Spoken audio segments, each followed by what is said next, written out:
வணக்கம் நேயர்களே. ஜோதிட பிரியர்களுக்கு இந்த காணொளி மிக முக்கியமானது. 2026 2027 ஆண்டிற்கான குரு பெயர்ச்சி பலன்களை பற்றி தான் நாம் விரிவாக பார்க்க போகிறோம். குறிப்பாக கும்ப ராசினருக்கு இந்த குரு பெயர்ச்சி எந்த மாதிரியான மாற்றங்களை கொண்டு வரப் போகிறது என்பதை பற்றி அலசுவோம். ஜூன் 2, 2026 அன்று குரு பகவான் மிதுன ராசியிலிருந்து கடக ராசிக்கு பெயர்ச்சி ஆகிறார். இது ஒவ்வொரு ராசிக்கும் ஒவ்வொரு விதமான பலன்களை தரும். கும்பராசியை பொறுத்தவரை இதுவரை 5ஆம் இடமான பூர்வ புண்ணியஸ்தானத்தில் இருந்த குரு பகவான் இப்பொழுது 6ஆம் இடமான ருண ரோக சத்ருஸ்தானத்திற்கு இடம்பெயர்கிறார். 6ஆம் இடம் என்பது பொதுவாக சவால்களுக்கு உரிய இடம் என்பதால் இந்த ஒரு வருடம் நீங்கள் சற்று கவனமாகவும் அதே சமயம் விழிப்புடனும் செயல்பட வேண்டிய காலமாகும். முதலில் இந்த பெயர்ச்சியின் பொதுவான தன்மையை நாம் புரிந்து கொள்ள வேண்டும். 6ஆம் இடத்தில் குரு இருப்பது என்பது சிலருக்கு அச்சத்தை தரலாம். ஆனால் ஜோதிட ரீதியாக குரு பகவான் சுபகிரகம் என்பதால் அவர் 6ஆம் இடத்தில் இருக்கும்போது உங்கள் பிரச்சனைகளை தீர்க்கும் ஆற்றலையும் எதிரிகளை சமாளிக்கும் திறனையும் உங்களுக்கு வழங்குவார். தொழில் மற்றும் வேலை என்று பார்த்தால் இந்த காலகட்டம் ஒரு கலவையான பலன்களை தரும். உத்தியோகத்தில் இருப்பவர்களுக்கு பணிச்சுமை அதிகரிக்கலாம். ஆனால் உங்களின் கடின உழைப்பிற்கான அங்கீகாரம் மற்றும் பதவி உயர்வு நிச்சயம் தேடி வரும். மேல் அதிகாரிகளின் பாராட்டு கிடைக்கும் என்றாலும் அலுவலகத்தில் வீண் விவாதங்களை தவிர்ப்பது நல்லது. உங்கள் வேலையில் மட்டும் கவனத்தை செலுத்துங்கள். மற்றவர்களின் விஷயங்களில் தலையிடுவது தேவையற்ற சிக்கலை தரும். தொழில் செய்பவர்களுக்கு போட்டியாளர்களின் எண்ணிக்கை அதிகரிக்கலாம். புதிய முதலீடுகளை செய்யும் போது மிக கவனமாக இருக்க வேண்டும். மற்றவர்களின் ஆலோசனைகளை கேட்டு பெரிய தொகையை முதலீடு செய்து விடாதீர்கள். உங்கள் வாடிக்கையாளர்களிடம் நன்மதிப்பை பெற நவீன அணுகுமுறைகளை கையாளுங்கள். கூட்டு தொழில் செய்பவர்கள் பங்குதாரர்களிடம் விட்டு கொடுத்து செல்வது நல்லது. குறிப்பாக இந்த காலகட்டத்தில் ரியல் எஸ்டேட் மற்றும் மருத்துவத் துறையில் இருப்பவர்களுக்கு சாதகமான சூழல் நிலவும்.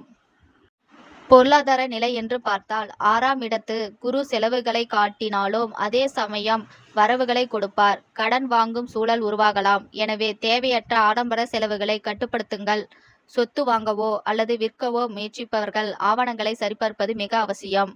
குடும்ப உறவுகளை பொறுத்தவரை தம்பதிகள் இடையே சிறு சிறு கருத்து வேறுபாடுகள் வரலாம்.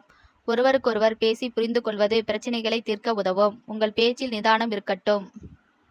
மாணவர்களுக்கு இந்த ஆண்டு கடின உழைப்பு தேவைப்படும். கவனச்சிதறல்கள் ஏற்படலாம். எனவே பாடங்களை முழுமையாக படிக்கும் பழக்கத்தை ஏற்படுத்திக் கொள்ளுங்கள். வெளிநாடு சென்று கல்வி கற்க முயற்சிப்பவர்களுக்கு சாதகமான செய்தி வர வாய்ப்புண்டு.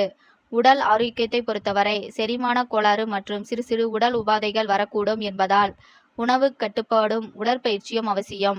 இந்த காலத்தில் ஆழ்ந்த உறக்கம் கிடைப்பது சவாலாக இருக்கலாம். எனவே யோகா மற்றும் தியானம் செய்வது மன அமைதியை தரும்.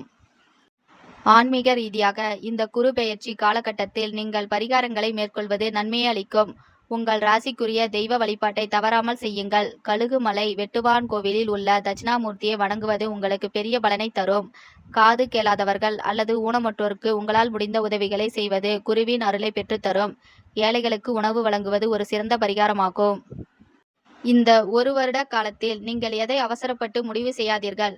குரு 6ஆம் இடத்தில் இருக்கும்போது பொறுமை உங்களுக்கு மிகப்பெரிய ஆயுதம். பிரச்சனைகளை தவிர்க்க முடியாது என்றாலும் அவற்றை எதிர்கொள்ளும் தைரியத்தை குரு பகவான் நிச்சயம் வழங்குவார். தன்னம்பிக்கையுடன் இருங்கள். உங்கள் உழைப்பில் உறுதியாக இருங்கள். இந்த குரு பெயர்ச்சி உங்களை சோதிக்கும் காலமாக தெரிந்தாலும் இறுதியில் உங்கள் திறமைகளை வெளிப்படுத்தி வெற்றி பெற இது ஒரு சிறந்த அடித்தளத்தை அமைத்து தரும். எதிர்காலத்தை பற்றி பயப்படாமல் ஒவ்வொரு நாளையும் திட்டமிட்டு செயல்படுங்கள். குடும்பத்தினர் மற்றும் நண்பர்களின் ஆதரவை முழுமையாக பெறுங்கள். உங்கள் இலக்குகளை அடைய விடாமுயற்சி முக்கியம். சுப நிகழ்ச்சிகள் தள்ளி போகலாம். ஆனால் சரியான நேரத்தில் அது நடக்கும் என்பதில் நம்பிக்கையுடன் இருங்கள். இந்த ஒரு வருடம் உங்களை நீங்களே செதுக்கிக் கொள்ளும் காலமாக கருதி செயல்படுங்கள். நிச்சயம் இந்த குரு பெயர்ச்சி பலன்கள் உங்களுக்கு முன்னேற்றத்தை தரும். குறிப்பு: இது ஒரு பொதுவான கணிப்பு மட்டுமே. உங்கள் ஜாதகத்தில் உள்ள திசா புத்தி நிலையை பொறுத்து பலன்களில் மாறுதல் ஏற்படலாம். சரியான வழிகாட்டுதலுக்கு உங்கள் தனிப்பட்ட ஜாதகத்தை ஒரு தகுதியான ஜோதிடம் காண்பிப்பது நல்லது. இந்த காணொளியை கேட்டமைக்கு நன்றி. தொடர்ந்து உங்கள் ராசிக்கான பலன்களை அறிய இணைந்திருங்கள்.